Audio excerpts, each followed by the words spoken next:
All right, so we are at our final stage, and before moving and creating the bill of material, I wanted to show you something. Now, if you notice that we are presently representing the master rep.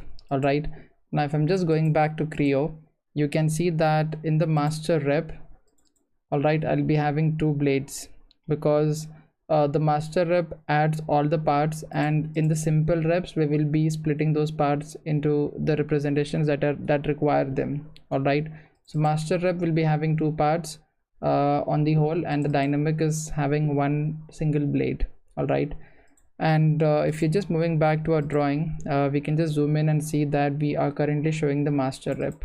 So firstly, I'll go to the view states and I'll just change the representation to dynamic so that we have only one blade being shown over here. Otherwise, the quantity of blade will increase in the bill of material. Now I'll just go to the table and click on table, insert table again, and I'll just select the 3x2 option. I'll be having 3 columns and 2 rows. Firstly, I'll select the first row and just write serial number, and I'll just select the second cell or the second cell of the first row, and I'll write it as part name, and the third one I'll be writing it as quantity.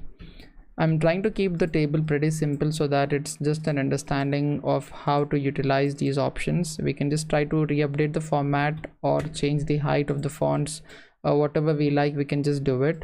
I'll try to update the width of the cells as well, because we have a lot of space in our page. Now in order to add the details automatically, one can add them manually as well by adding the rows and typing the parts and their names and quantities, but it's a pretty long time consuming task. So we have certain automatic features. So for that, firstly we need to select the bottom row beneath the heading. Just right click anywhere on the cell and select this option called as add repeat region. Once I've selected that, if I'm just double clicking on the cells, you can see a window being opened which is called as a report symbol. So these are automatic parameters which the Creo catches from the data what we have, for example the part names, the quantities, the assembly name, etc. Now I'll be assigning each of these report symbols to the headings. For example, for the serial number, I'll be just going to RPT and select the index option. I've just learned all of this with experience. You can just try to play with different parameters and see what data do you get.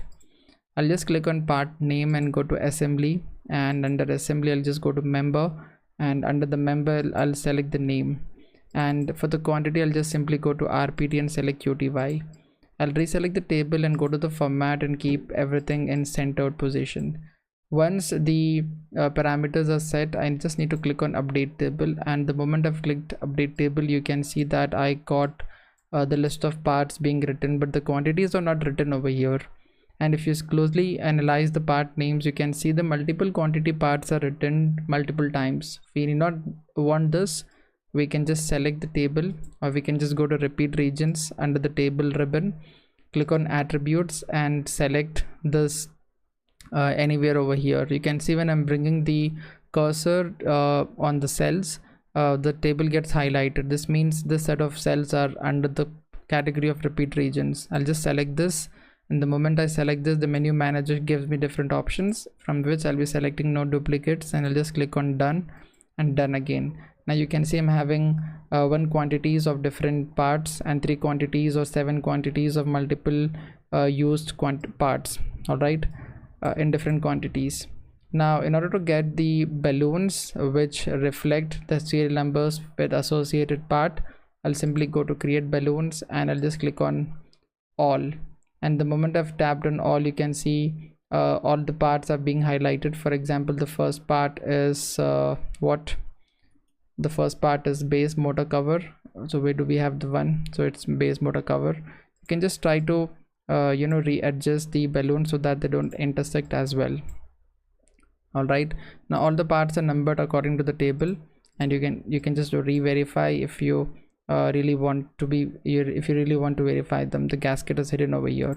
Now for a very for an improved presentation, you can just double click and you can just go and show the colored format as well, rather than showing the the simple two-dimensional view. Now this is all it, and I've basically explained you how to create the exploded view and the bill of materials and extract the polygons automatically. Thank you.